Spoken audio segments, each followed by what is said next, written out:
কুরআনের আলো, আল হাদিসের আলো, নারে তাকবীর। আমার বাবাজিরা, আবু জাহেল জমিনের মধ্যে পড়ে যায়। আবু জাহেলের ছেলে ইকরামা দূর থেকে দেখছে, কত বড় সাহস, ছোট্ট দুইটা বাচ্চা আমার বাবার জমিনের মধ্যে ফেলে দিয়েছে। তরবারি নিয়ে মাঝের বাম হাতের মধ্যে আঘাত করে দিয়েছে। মাঝ সামান্য হাত বেঁচে আছে, যুদ্ধ করতে পারে না, লড়তেছে। বাস হাতটা জমিনের মধ্যে রেখে, পা উপরে রেখে আকাশের দিকে তাকাইয়া ডাকতেছে, মাবুদ রে,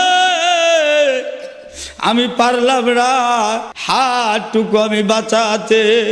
এমন পরিস্থিতি হয়েছে, এই হাত নিয়ে যুদ্ধ করাও সম্ভব হচ্ছে না।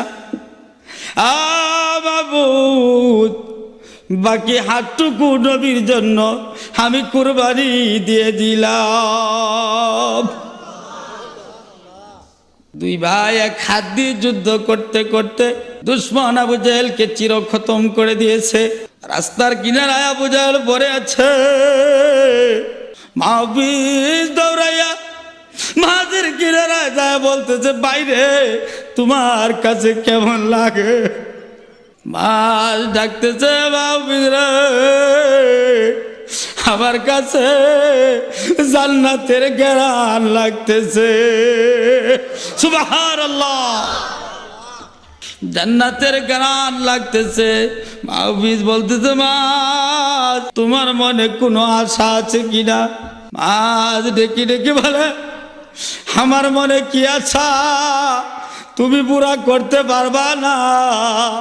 বলো না দেখি, চেষ্টা করি পুরা করতে পারে কিনা। মাছ মৃত্যু সজ্জায় সজ্জিত, ডেকে ডেকে বলছে, মাহফিজ রে ভাই, আবার পারবেনি রহমতাল লিল আলামিনকে এক নজর দেখাইতে? নবীরে এক নজর দেখাইতে পারবানি? নবীরে দেখলে আমার মনের সব কষ্ট দূর হয়ে যাবে।